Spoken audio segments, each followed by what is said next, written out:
The Lowe Post is brought to you by Goodyear, helping you discover the road ahead. Goodyear, more driven.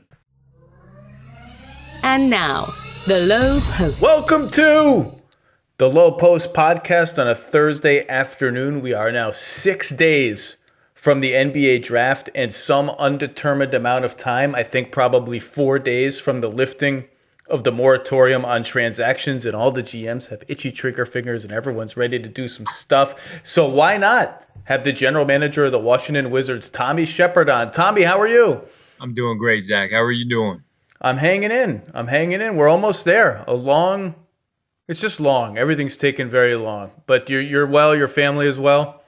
We are. Everybody is calm. Everybody's healthy. That's all we can ask for. It's just, like you said, with the calendars have no meaning right now. It just comes down to tell me how many days we have until the draft, free agency, and we move on. You're used to free agency being in July, but hey, here we are.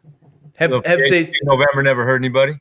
I don't even know what. Apparently Thanksgiving's coming up. So it's right now. It's 1:00 about on Thursday afternoon Eastern time. Have they told you yet when the moratorium is lifting on transactions? Like when you're going to be allowed to make trades? Not as of about 5 minutes ago when I checked my email. So we know it's coming, and we can roll with whatever it is. Just tell us when and what to do, and we'll be fine. So compared to a normal draft, you're picking ninth. The rumors are flying fast and furious about every team. Compared to a normal draft, do you feel like you have the same, more, less sufficient intel, medical, all that stuff on the guys you're interested in? I think we have sufficient for sure. You always want more. That you're missing the contacts, the extra levels that we can usually get to in the summer, right prior to the draft, seeing people up close, being at their workouts and stuff. But everybody has put in the body of work before COVID shut down college basketball last year, so we have a lot to go on. We had all the Zoom interviews you could possibly want with draft prospects, and you could still use the phone. You could still get a hold of people. So I think we're good. You always want more. Let's just talk about the elephant in the room instead of ignoring it. You have the single most coveted player, allegedly, maybe someday to be put on the trade market, but not now. I don't think in Bradley Beal, with 6 days before the draft. I mean, you know this. He'd be the belle of the ball if you made him available. I assume the status quo remains. He is not available. You are not making calls. You're not taking calls, or whatever phraseology you want to use, or am I wrong? No, that's correct. We're building this team around Bradley Beal. He's a tremendous human being. He's a tremendous player. He's exactly what we want to have here with the Washington Wizards. Last year was a very long season for everybody. We were missing a pretty big talent with John Wall, and that a lot of that fell on Bradley's shoulders to try to carry the franchise through some difficult times. We readjusted our entire roster. Zach, we have Thomas Bryant, Troy Brown, the only two players on our roster that played with John besides Bradley. So it's a brand new roster for when John comes back. He's got a lot of new teammates to deal with, to meet. But certainly all this is around Bradley, and we move forward. Bradley's been a fantastic partner, starting with last offseason when he extended with us, and everything moving forward. He has always been just a tremendous partner. He's a great basketball player, but he's a great person, huge in our community, huge in his community, huge in all the endeavors that he does off the floor. Kind of encompasses everything we're trying to be about.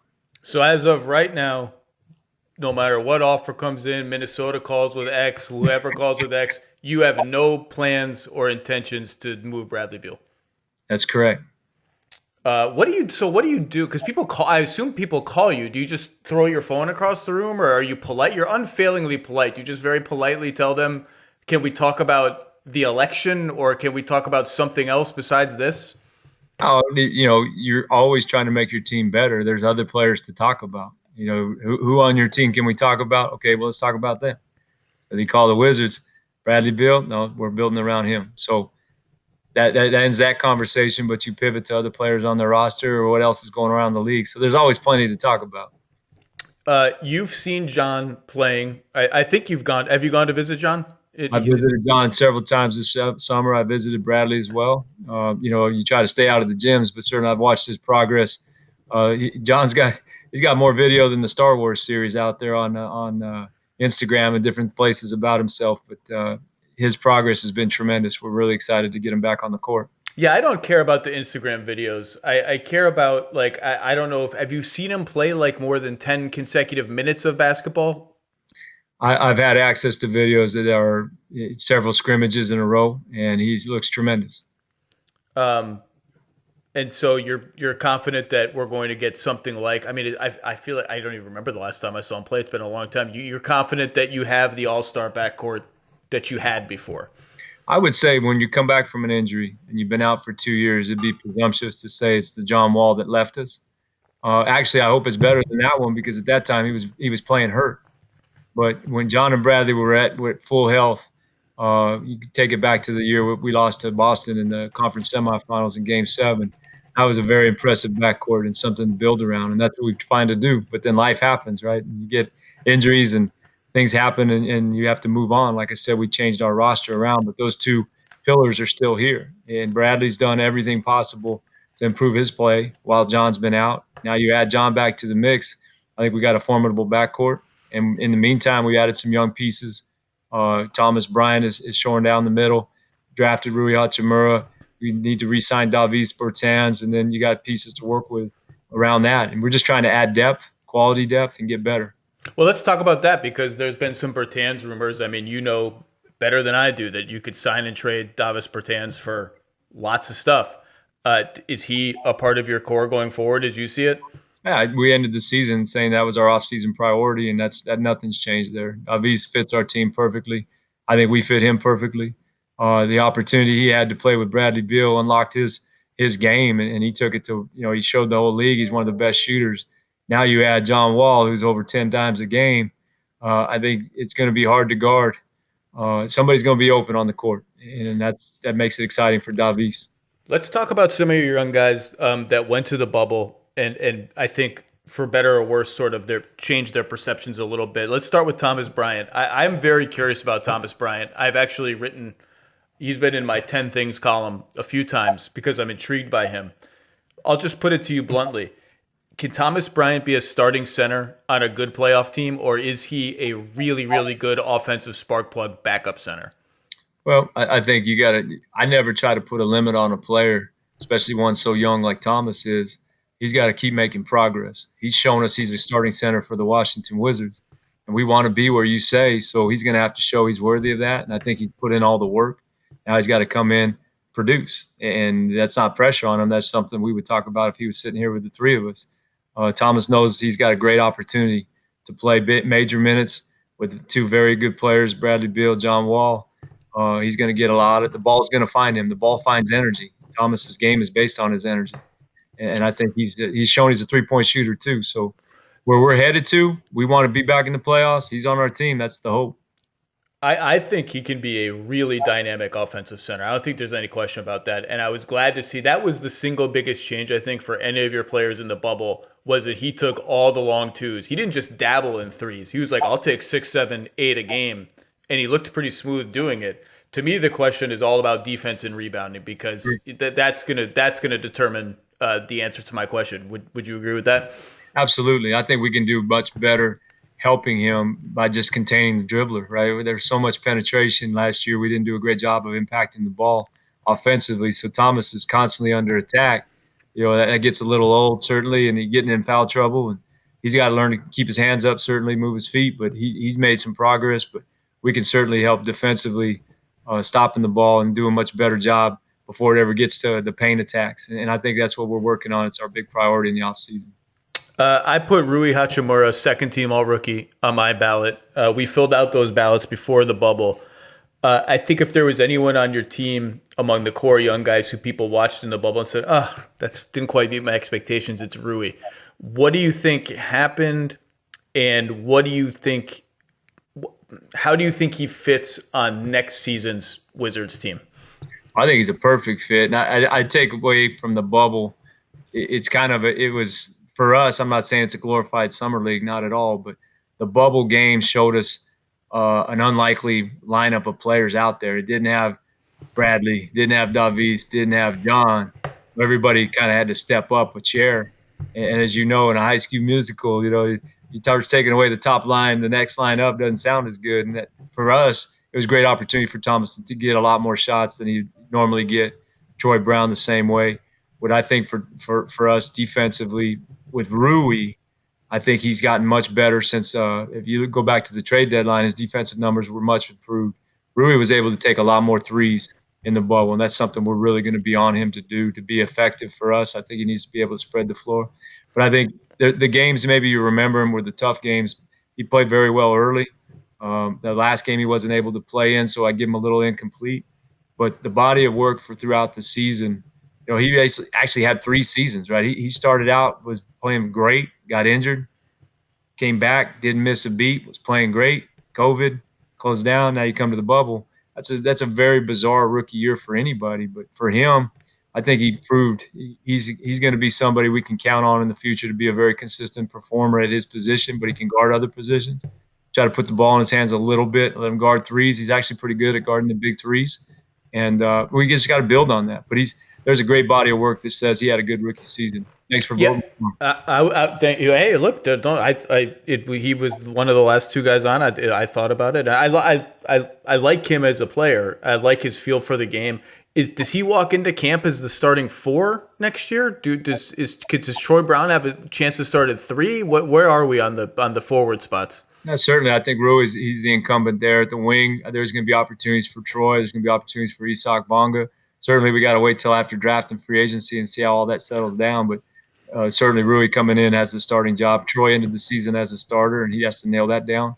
But we like to just say, like, players tell you what to do, Zach, by how they perform. If you deserve it, you're going to get what you deserve. Let's talk about the draft. You're picking 9th. There's rumors of trading up. There's rumors of trading down. I know you're not going to tell me any of that. I'm not even going to ask. Rumors, man. So let me ask you this: in terms of experience level, what kind of player are you looking for? Are you going to lean more? Well, do you want someone who's ready to come in and play 20 minutes a game right away, or are you willing to be a little more patient? I think you have to balance whoever's there available when we draft at 9. There's some players that we like in this draft that we think, hey, they could probably be in our rotation this year. And there's a couple other players I said, look, we're going to have to be so incredibly patient, but in 2 years, 3 years, this is a swing for the fences type player, but they might be much better in 3 years than anybody else in this draft. And then we're willing to wait. So we're not dying for a rotation player to the point where you're just going to draft somebody, force them in there, and in 2 years regret what you're doing. I don't think that's wise at all. But, for the rumors, hey, I know Fleetwood Mac, that album coming back, it's got big hits on iTunes. So that's the only rumors I listen to. That's a hell of an album. I can't really comment intelligently about Fleetwood Mac. It's a blind spot in my music oeuvre. That actually isn't that's not my taste at all, my speed. But I'm just saying, rumors are rumors. They're fun this time of year. Certainly, I don't envy you having to chase all of them down. I just know for us, we ignore the noise, do what we have to do. So okay. If it sounds too good to be true, Zach, it usually is. That's definitely true in life. I guess you can't assume this, but assuming some version of the status quo, and John returns and all that, what are reasonable expectations for the Wizards next season? Because if you look at the East, all the good teams are right now, as things stand now, slated to still be pretty good. Sure. And Brooklyn is getting its big guns back. And that right there gets you to 7 teams. And, and we could, Boston, Toronto, Miami, Indiana, Brooklyn, Philadelphia. And am I missing one? Milwaukee, of course. That's 7. And so that leaves one playoff spot. Like, people talk about the East, and it has been this way, where you can sort of just limp into the 6, 7, 8 spot. That's not going to be the case next year, at least as things stand now. So what's reasonable to expect of a healthy, let's say, Wizards team? Well, certainly you want to have a better record than we did last year. On a 72-game season, I would hesitate to give you a number. But I think with that backcourt, if it gels and we're able to get out there and stay healthy all year, certainly getting back to the playoffs is a goal. That's not the be-all, end-all. Our goal is to continue to get better, to add pieces, and give us a chance to be perennially successful.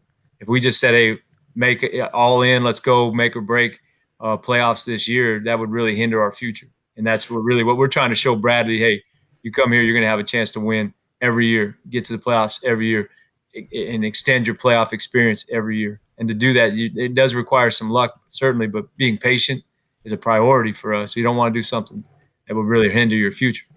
Yeah, I asked because, in the past, you guys have made a decent number of win now trades. And it's not as if you gave up, with the exception of, I think, the Randy Foye, Mike Miller trade, which is ages ago now. You traded a first-round pick for Bogdanovich and to get off Andrew Nicholson, for Gortat, for Markieff Morris, Oubre for Trevor Ariza, I think kind of fits that bill a little bit. And again, all those trades are, it's not like you gave up a top 5 pick or a top 10 pick or whatever, but they add up a little bit, and they certainly sort of evince a team that is like hungry to chase a little bit of short-term gain. Is it a challenge to resist those kind of trades while still building something that's good enough in the present day to convince Bradley, hey, we have enough going on here right now. We don't need to go get that guy and like hemorrhage the future a little bit? Yeah, certainly I learned from the past. I don't live there. I've been the GM for a year, and I don't think we're not on the same wavelength as maybe some ways things were done in the past. But I do think the Gortat trade was one of the best trades. I do think getting Markieff Morris with that pick was a great trade. I go back to Antoine Jameson for Devin Harris. I do that trade in a million years. We've done stuff on draft day, certainly.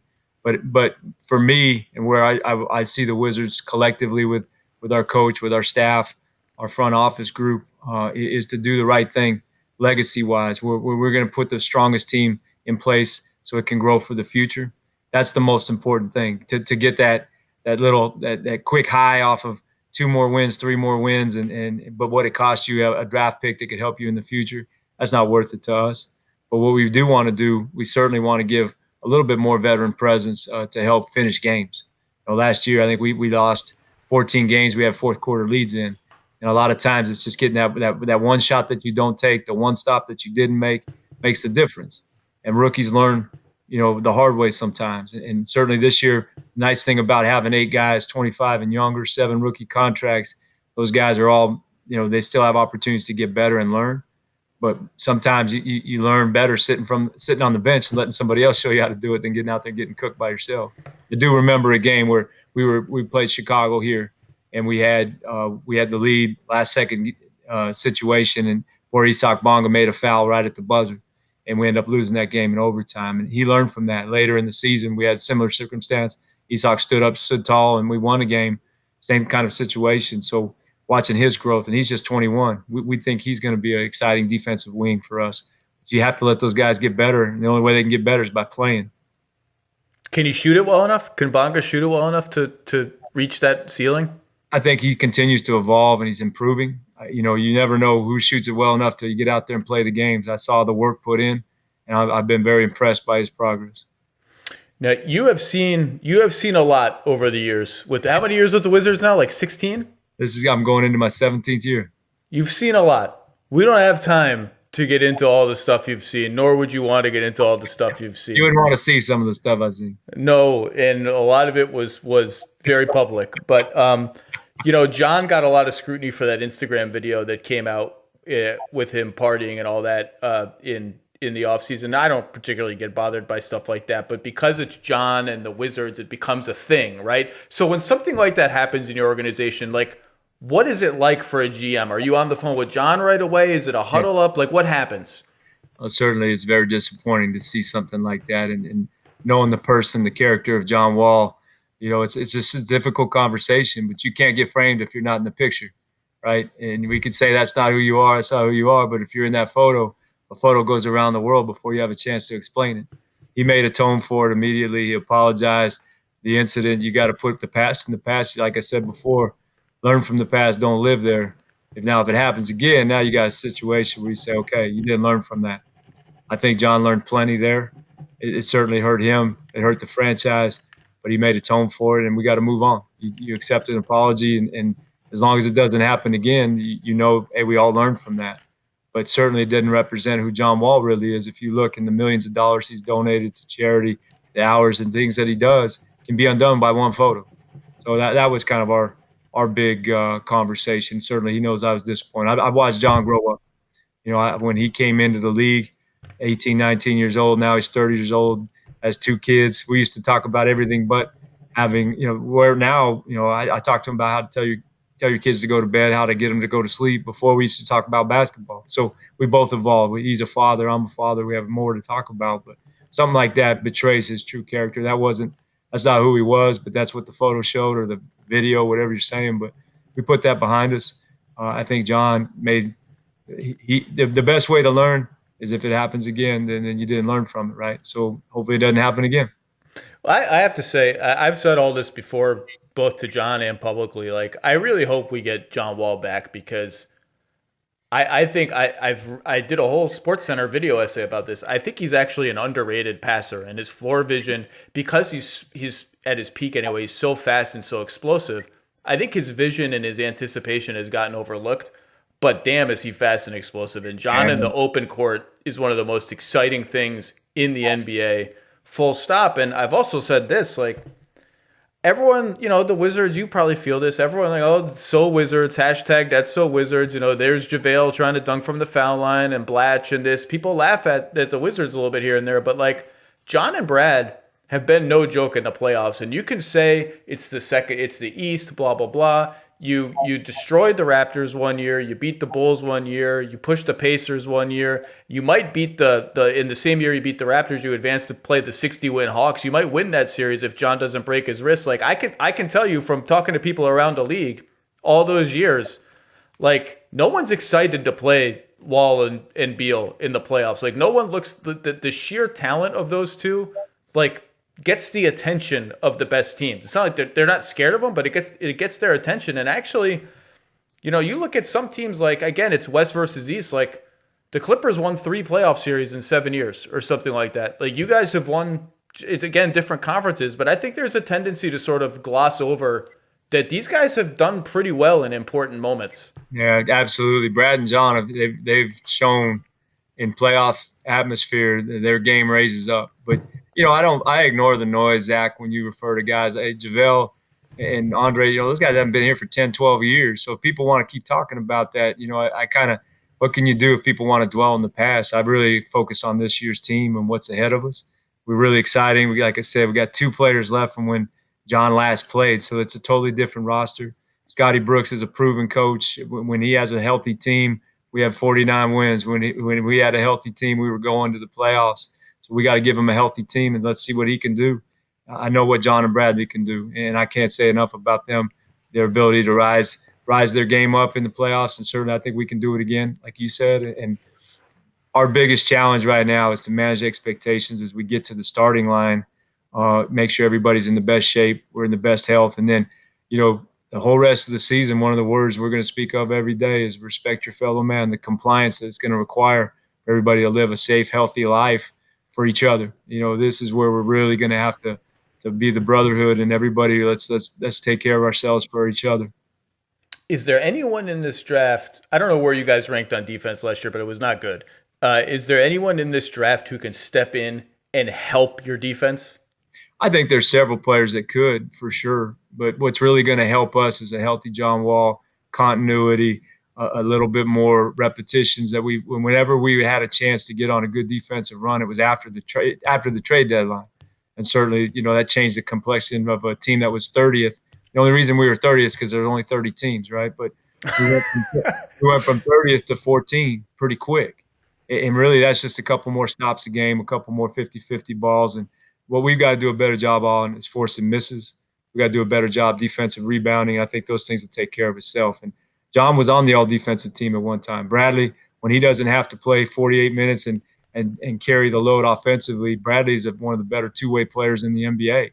So I know our defensively, our backcourt can get back and help us get that down, and then it's going to come up to everybody else. Hey, just do your job. Don't worry about everybody else here or there. You know how bigs get, and they get a little help side comes over and they get sensitive, and all of a sudden nobody wants to leave their man. Nobody wants to come help.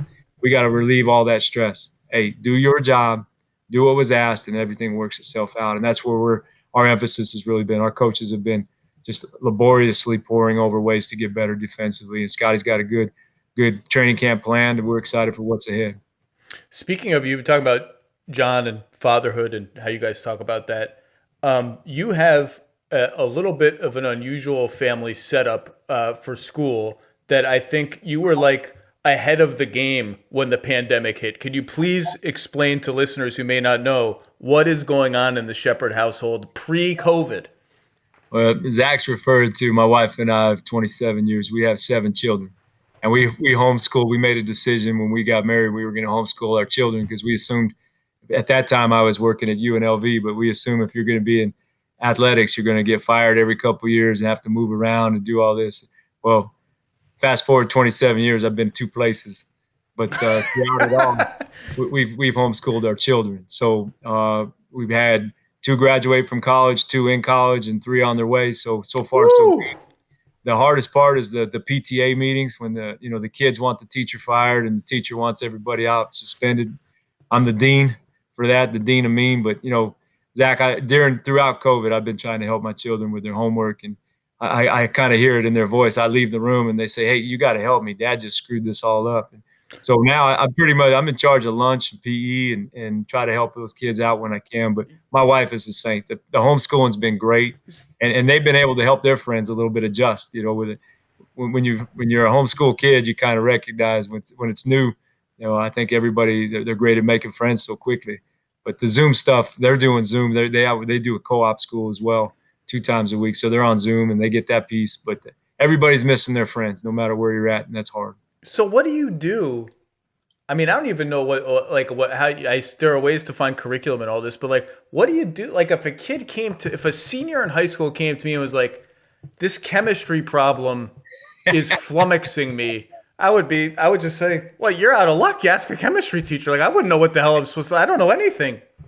Yeah, it is difficult. What I do is I call my wife. I say, "Hey, Junior here's got a question for you," because she's a pretty good solution-based person for that. A lot of the stuff that kids are doing, their curriculum is driven, and it's pretty you can follow step by step, and they actually have people that tutors that they can tune into that can help them through the more difficult things as they get older. But I think one thing that homeschool's allowed for us, for our children, is really allow them to be logical thinkers, to continue to pursue the correct answers and think for themselves. And it gets tested often, for sure.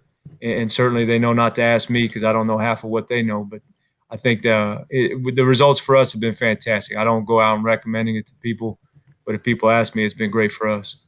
Last question, I'll let you go. I thought one of the cool kind of subplots of the spring and summer in the NBA was you guys have been out in front as an organization on a lot of social justice issues and a lot of COVID relief issues, but in particular, Bradley Beal and Natasha Cloud of the Mystics kind of becoming like a tag team and Brad writing about and talking about this is the first time he's voted and all that stuff. Was that cool for you to see? I mean, it seemed as if they sort of organically took leadership of it. Like no one pushed them. It's almost like the organization saw them taking the lead and said, "Okay, let's join them. They're taking this. They're taking this as their own." And certainly, they were the beacons of hope in a very despairing time. But when you go back to the original statement that the Wizards crafted, that the Mystics did, and then certainly joint stuff that they've done since. But the march on Juneteenth, Bradley is an amazing leader, and I really can't give he and Natasha enough credit for standing up on their beliefs, encouraging people.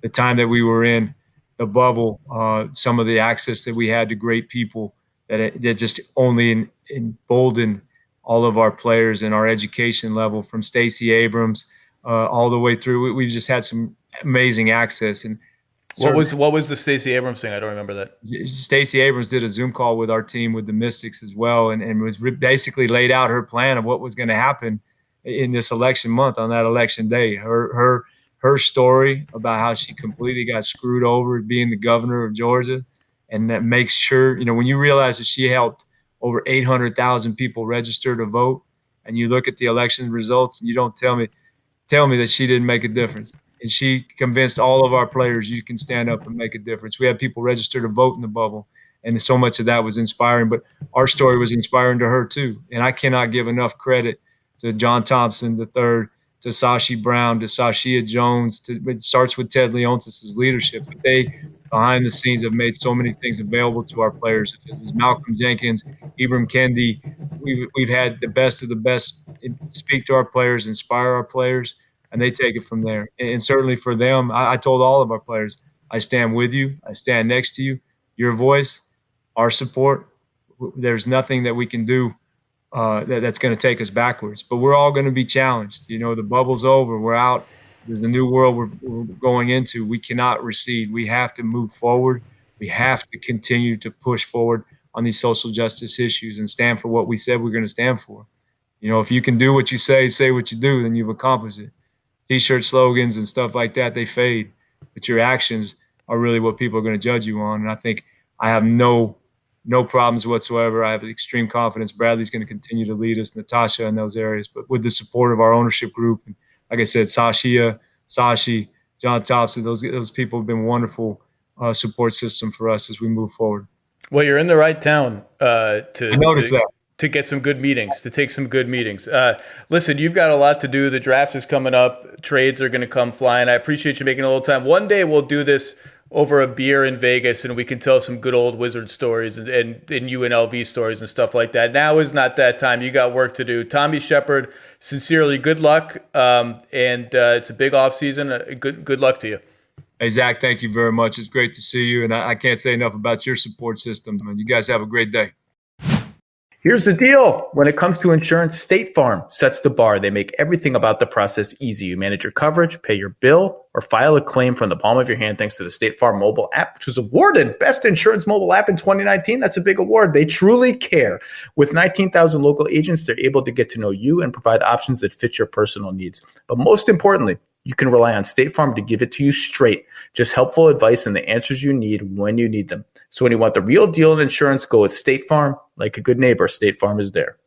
Shell knows that between every tee up, layup, and batter up that you can't wait to catch up with your favorite podcast. So come to Shell and get 3 things done at once. First, fill up with Shell V-Power Nitro Plus to help keep your engine running like new. Then, save up with the Fuel Rewards program and never pay full price for gas again. And finally, snack up. I really do like snacks with in-store rewards to save even more time at the pump. Okay, time to wrap it up. Make the most of the stop you need to make with Shell in engines that continues to use Shell V-Power Nitro Plus Premium Gasoline. See full terms and conditions at fuelrewards.com. All right, it's finally time. The universe did not want us to do this podcast. First, there was a plague. Then Daryl Morey got hired by the Sixers. Then there was an election. But finally, we are doing the podcast I've been dreaming of doing. The Orlando Magic WTF has happened in the last 10 years podcast with maybe a top 5 most famous Orlando Magic fan the world. Definitely the most famous Orlando Magic fan in the media. Kevin Clark of The Ringer. How are you? I'm okay. I am not a top 5 famous Magic fan. We have some golfers, Scott Stapp from Creed. Oh, we're off to a brutal start right off the bat. I just want to say, first of all, let's just start by saying this. I don't really follow the NFL. I will read your stories because they are so innovative and so well done. And I am a devotee, if that's how you say that word, a devotee of Slow News Day, which is absolutely one of the most delightful creations on the internet. The background music, the use of the newspaper, Club Kevin. I watch as many as I can. There's something soothing about it and funny, and it's all yours. It's something that stands apart from anything else that is out there, so I want to congratulate you on that. That means the world coming from you, buddy.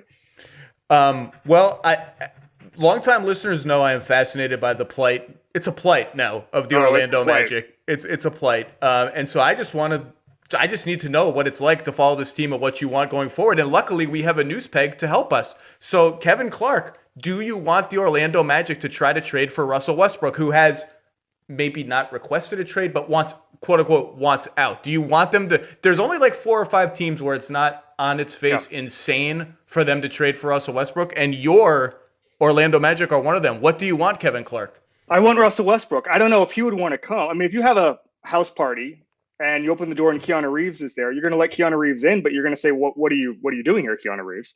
And that's sort of how I feel about Westbrook. I don't know why he would want to come. But when I look at this team, listen, no one, I'll go against anybody here. No one has produced more guys over the past 8 years who would be the 4th best player on a finals team than the Magic. Okay. And that's their ceiling. We just collect those guys. And at some point that's got to end. And I saw, so Dan Devine from The Ringer put out a fake trade last night, and he said Gordon, Ennis, and Marquel Fultz for Westbrook. And the vitriol he received from Magic fans surprised me and surprised him.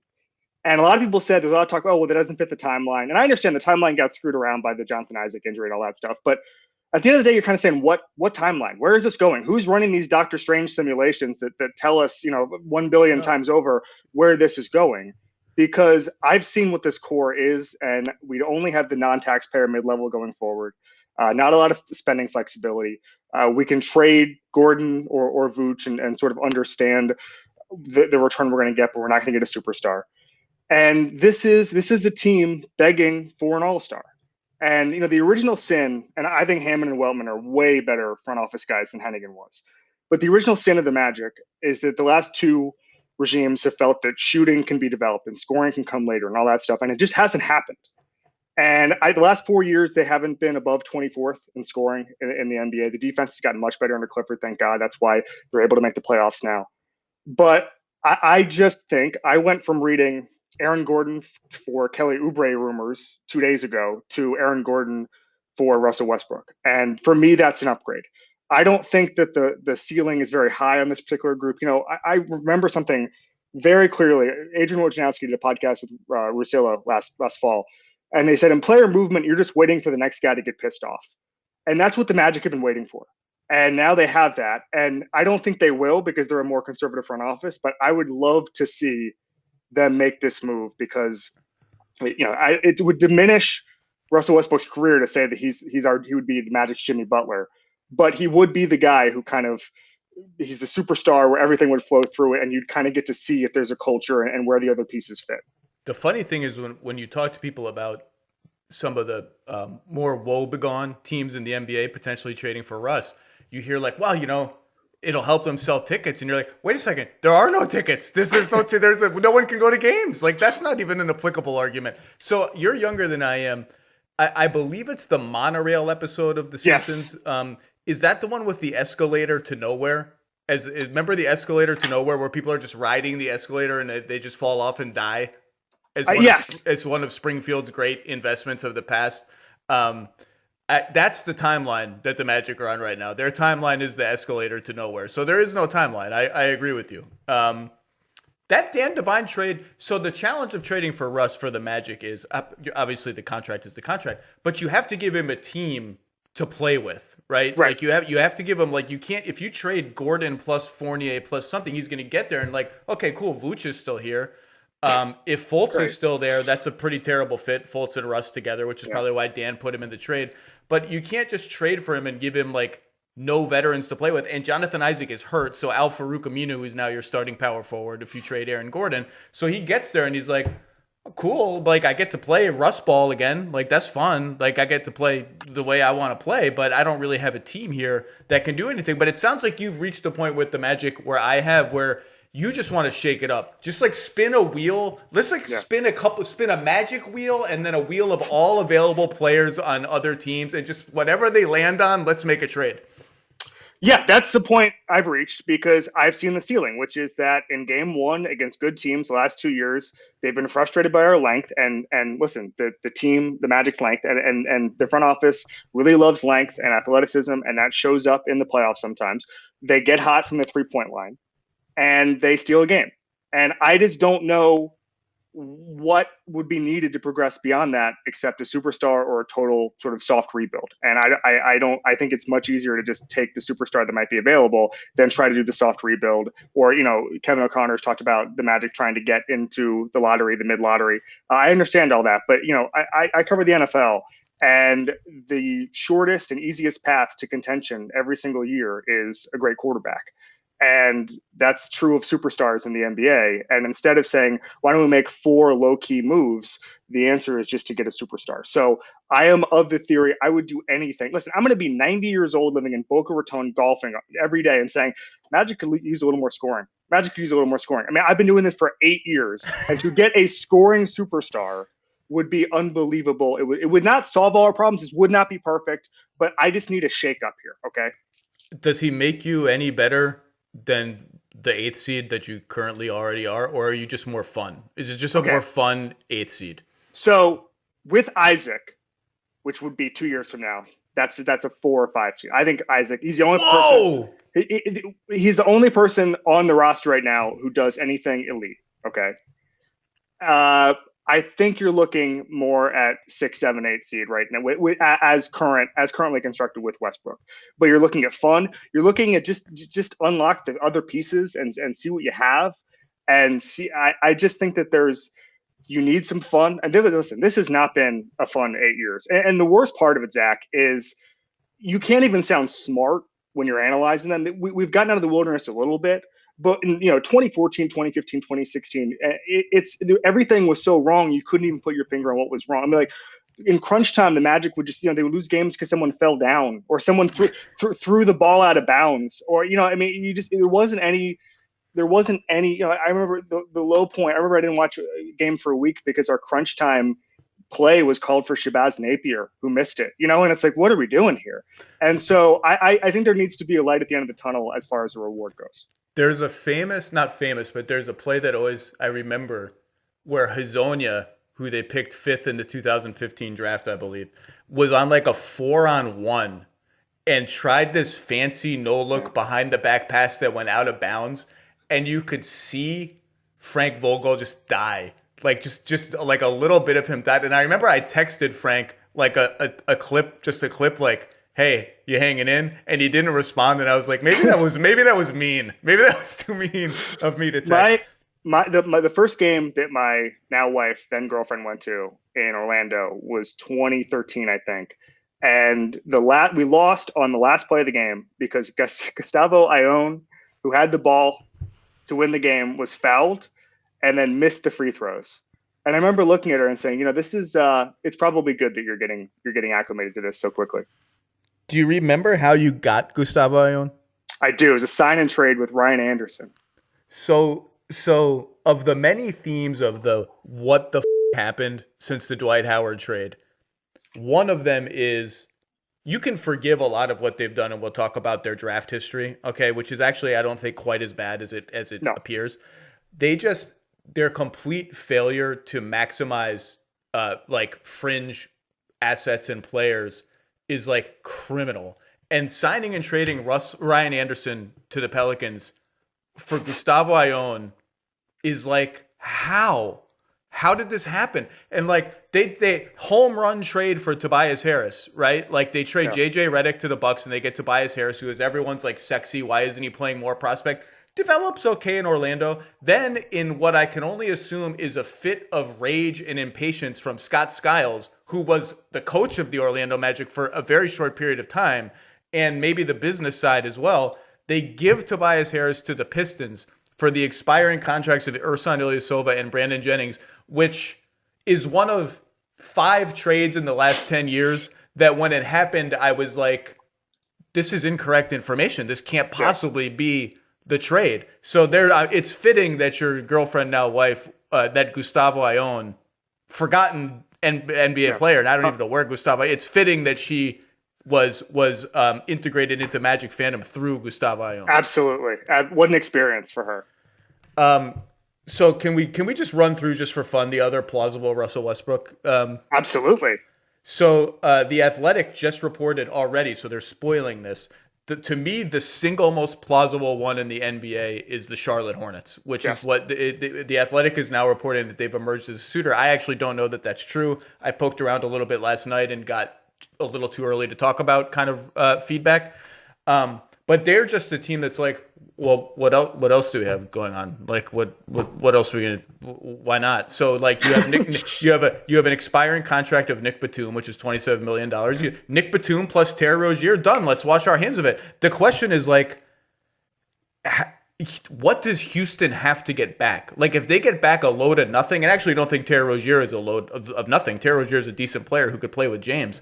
Batum has aged apparently 25 years in the span of 18 months. I don't know what happened to him.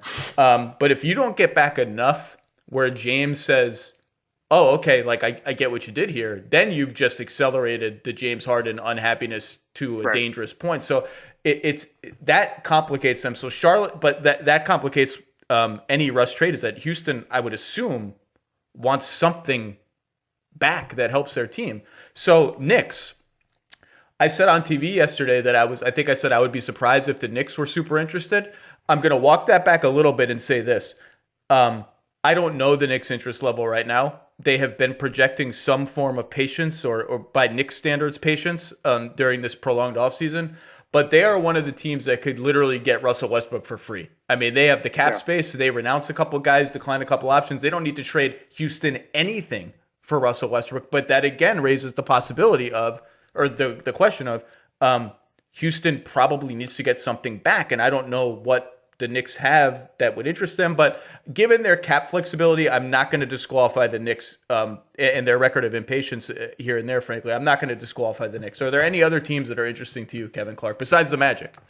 No, I mean, I think the Knicks would be fun. I think it would be very Knicks for him to go to a team like Charlotte and then go to the Knicks afterwards. Just like last year, he cost $40 million in 2022. And it's like, yeah, it's time. Take over the Garden. Win 33 games. Well, hopefully maybe selling tickets by then. I don't know if the plague is over. We're not really doing great with the plague. It's not going well. At least up here in the Northeast, we're not doing very well. Well, I'm in Florida. We can't exactly pound our chest down here. I don't know what I've been to Florida a lot of times.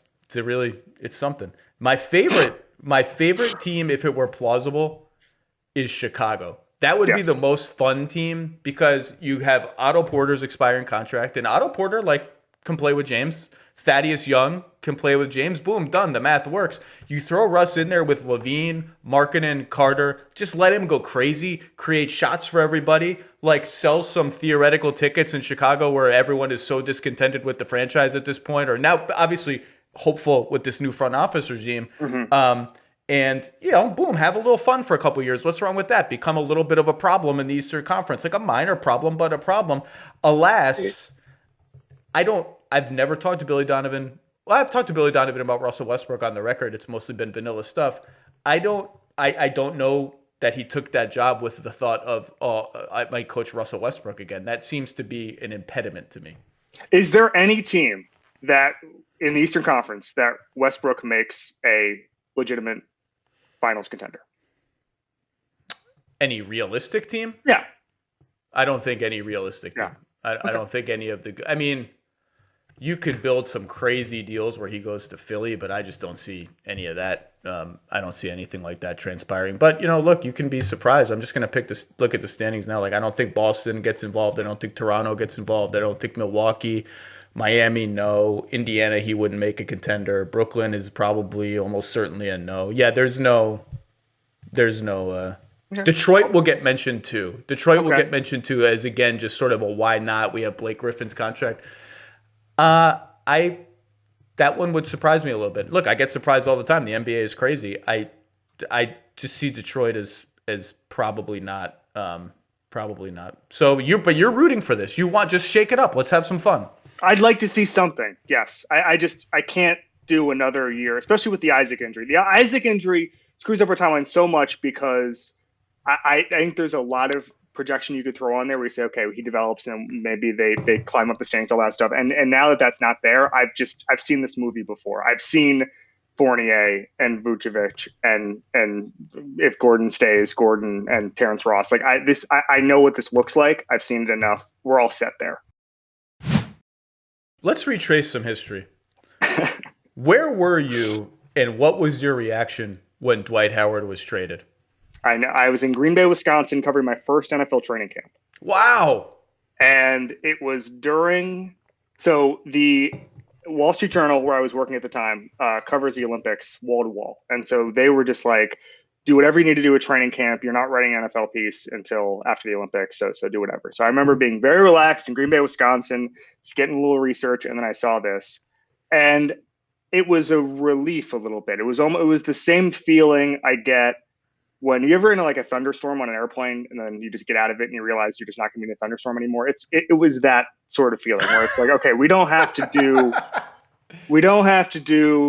is he going to Brooklyn? Is he going to sign the tender? What's he going to do? And so I was a little bit I was a little bit taken aback by the return. And obviously, as far as getting Vucevic, I mean, that was actually pretty good. But I remember I was wondering why we didn't just take Andre Iguodala at the time, or some of those other, win now pieces. I think that the trade ended up not being a total disaster because of that. But I think that the moves after that there was just no sustainability. And so I was sort of as neutral as you can be when your favorite team trades a superstar. But I think history reflects okay on it. Yeah, the trade has aged pretty well. I mean, Harkless is in there. Afalo became a good player for them that they turned into Evan Fournier. You have some Afalo remarks? No, I have a Harkless remark, which is Harkless is another example of an asset we had that we renounced for nothing. We traded to Portland for a 2020 second-round pick, top 55 protected. Which is the NBA's version of nothing. That's the NBA's version of we have a rule that something has to be traded. This has been negotiated as the absolute minimum fake thing to satisfy the rule that somebody had both sides of a trade have to get something. So that's a fake pick. That's not a pick. That's nothing. And look, Mo Harkless isn't changing anyone's life, but he's he's a decent NBA player. Like when you repeatedly just lose guys like that for zero, there is like a cumulative opportunity cost of like what could we have had here that we don't have now. But I thought the Dwight trade has aged well. I mean, they may be the winners of the Dwight Howard trade 9 years later or 8 years later. Their journey after that is one of the strangest 8-year odysseys, and it's still going, of any team that I can remember in modern NBA history. You pick any moment you want. Where do you want to start? What is the strangest one? What was the most disheartening one? What was the one that made you feel most hopeful? Pick any moment of the last 8 years and we can riff from there. I think you'd have to start with the Oladipo trade. The trade of Oladipo to Oklahoma City for Sabonis and Serge Ibaka.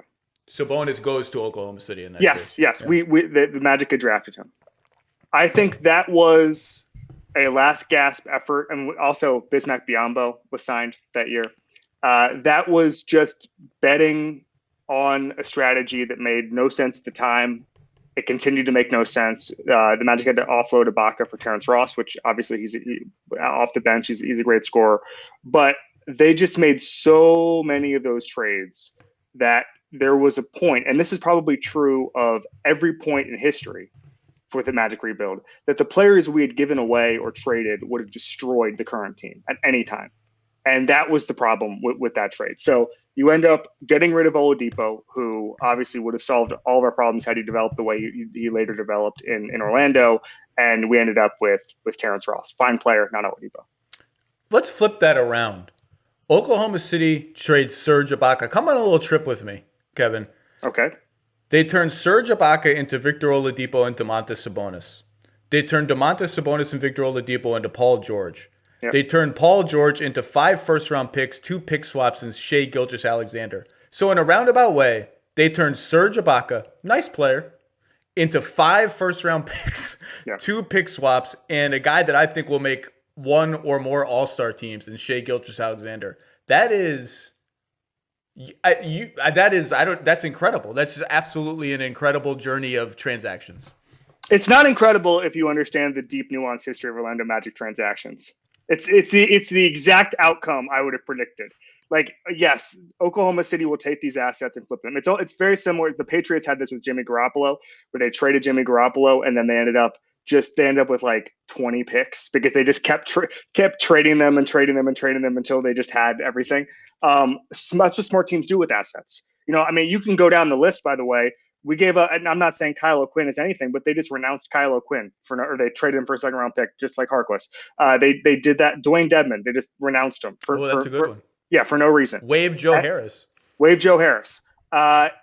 Scott Skiles, by the way, when he threw his tantrum and traded Harris, he just quit a couple months later. He just quit. Unbelievable.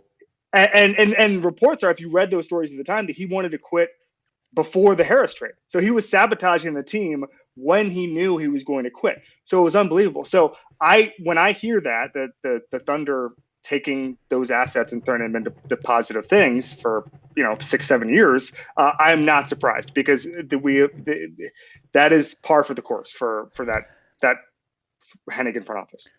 Well, it's Hennigan became the fall guy, right? I think there was a lot of business side pressure on them to chase the playoffs. And look, they have made the playoffs now 2 years in a row. They are the kings of Game 1. How did you react when they won Game 1 in Toronto and then again in Milwaukee? Did part of your soul say maybe we can or were you just like, let's just get it over? Why did we even prolong? Why did we even pull this off? In Toronto, I thought maybe. This year, I had seen enough from last year to understand it.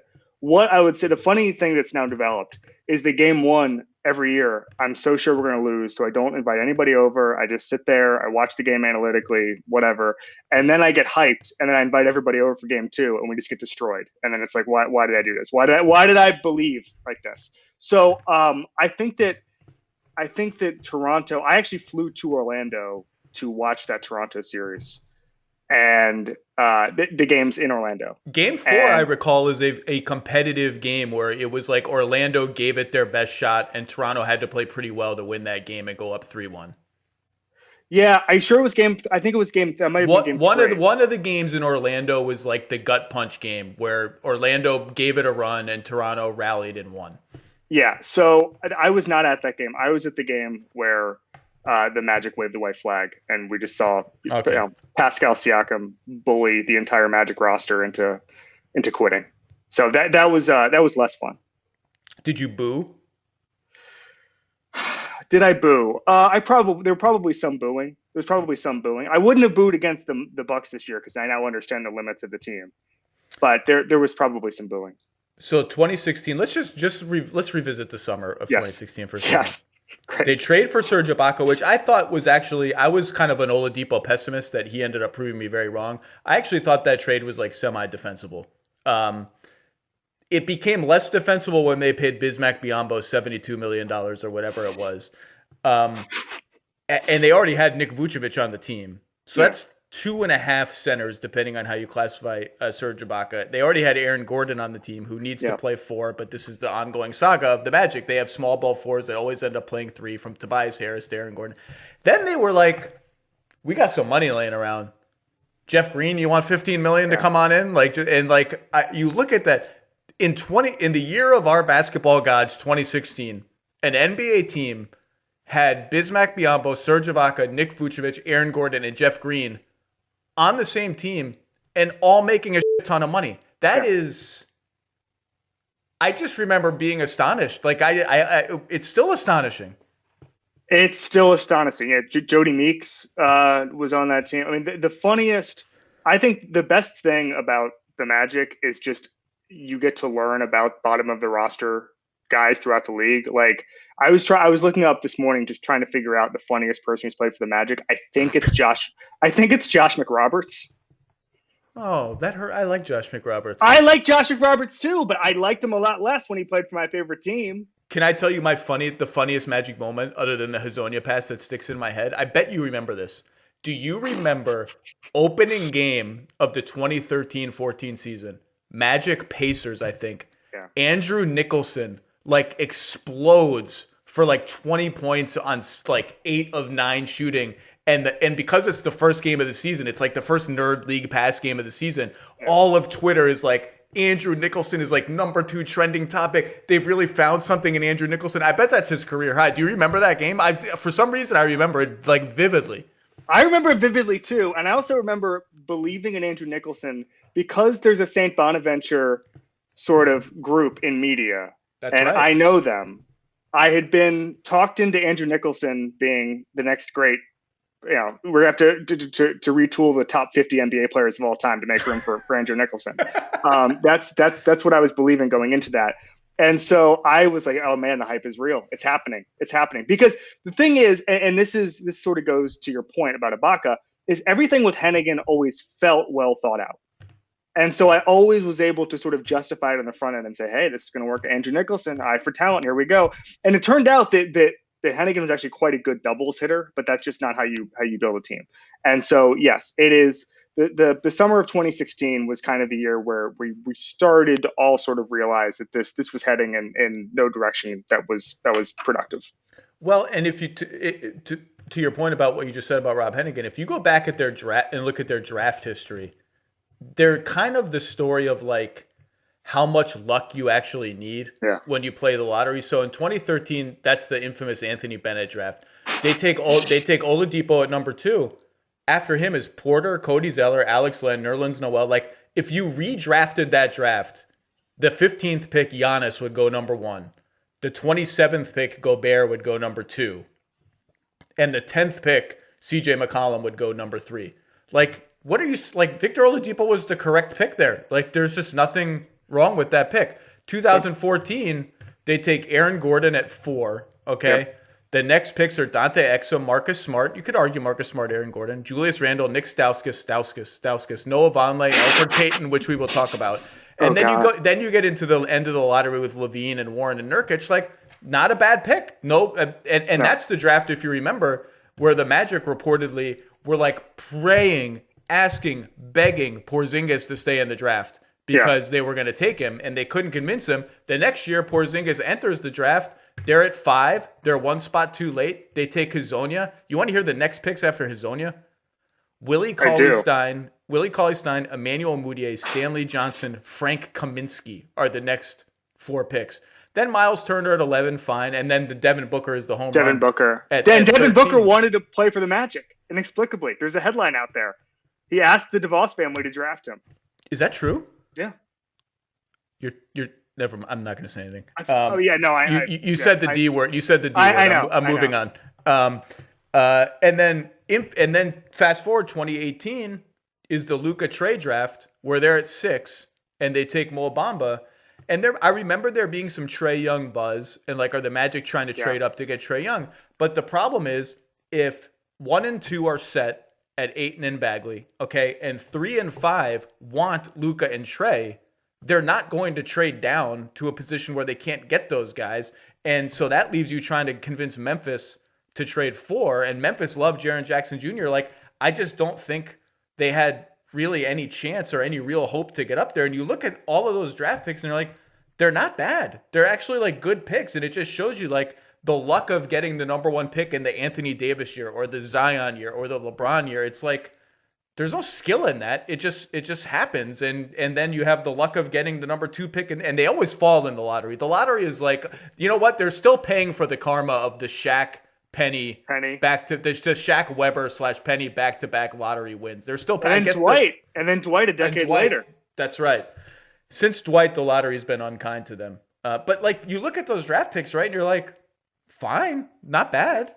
Yeah, no, I mean, every pick was defensible. Every pick was generally productive except Hezonja, basically.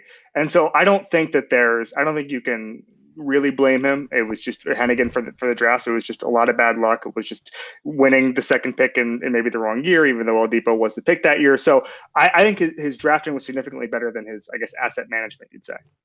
And this regime has picked up Marquel Fultz for very little price. Yes. And like they're higher, I think, on Marquel Fultz than I am, but that's a worthy gamble. He made huge strides for them. Like, where are you on the Marquel Fultz train? I love him. I think that he's an amazing story. The confidence he was playing with in the bubble was extraordinary, and to see his growth was unbelievable. I start to worry now, and this is true of Isaac too, because Isaac's played 1 healthy season. What happens when you have to pay both those guys? What do you do? Do you try to lock in Fultz now to a team-friendly deal? Do you try to lock in Isaac to a team-friendly deal? I obviously, if I have to commit big money to one guy, I'm going to pick Jonathan Isaac.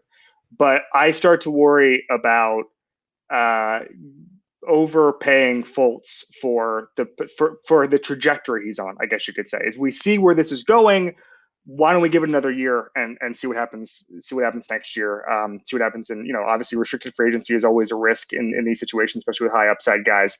But I think generally, Fultz, the confidence he has in the lane, he's never going to be, an elite shooter. But I think that there's a lot there. I love him, and I think that Magic fans, and this goes to what the heat Dan Devine got last night. Magic fans are fiercely protective of him, because they defended him and they saw the growth and they want to keep that going. I like it, and we just went through all the drafts where they got decent players who weren't the guy. And the story of the Magic since Dwight is they haven't been able to find a guy, and those are hard to find. And they have the number 1 pick from the 2017 draft on their team. And so there's hope. I understand the hope of like maybe that could grow into the guy. Should we talk about the Saric Payton trade? Is it too painful? It's kind of like a ridiculous little transaction. It's not little, but it's a ridiculous transaction in NBA history. So the Alfred Payton thing is actually it was a double blow because Payton's inability to shoot then forced Oladipo off the team, because the problem was that the backcourt had no elite shooting whatsoever, so we had to try to. And by the way, he's the only player I think in NBA history where semi-serious stories are written about whether his hair was messing with his jump shot. Like that was actually like that wasn't just like a funny Twitter thing. Like people were like, maybe that's a thing. Like, oh. Yeah, I remember that. Turns out that was not the case. Turns out he just couldn't shoot. Yeah, that was awful. The Peyton thing is still one of the most frustrating things because you saw this. I remember you talking up his passing. I would see it too. He had an unbelievable ability to see the court, and if he was just a little better at shooting, his career goes so differently. But I just think this was the wrong era for him. I used to love watching his athleticism. I remember when I lived in New York, I went to go see him play in Brooklyn, and just watching him live was an experience. But there was just no there because he couldn't shoot, and there was no value there, and we kind of saw the ceiling pretty early. And I'm surprised that they chose to stick with him instead of trading him and trying to get a shooting point guard to augment Oladipo. Another guy they essentially gave away to Phoenix for a 2nd-round pick in the end.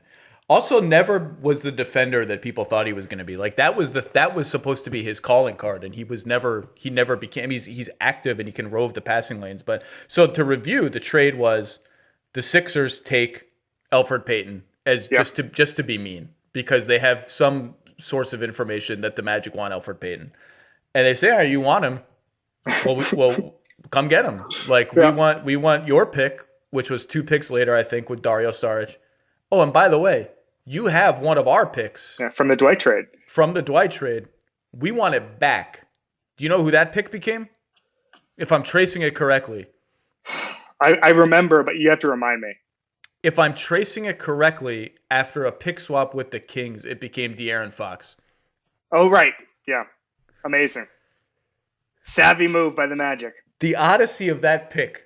The Sixers trade it in the Dwight trade, and it just sits there. It sits and sits and sits for a couple years, and then they get it back in one fell swoop. Just mean. It was mean. One fell swoop. And then 3 years later, after a pick swap with the Kings, again, there's like a 5% chance I'm not doing this correctly, it becomes De'Aaron Fox. I mean, the NBA is amazing. Does the NFL have pick journeys like this? Like, I know it's different, but... Oh, yes, absolutely. Especially when a team trades up for a quarterback or something, and then it becomes this, or the Bears trade up for Mitch Trubisky in a trade in a year with Patrick Mahomes and Deshaun Watson, that sort of thing. Yes, those picks are traced. Don't worry.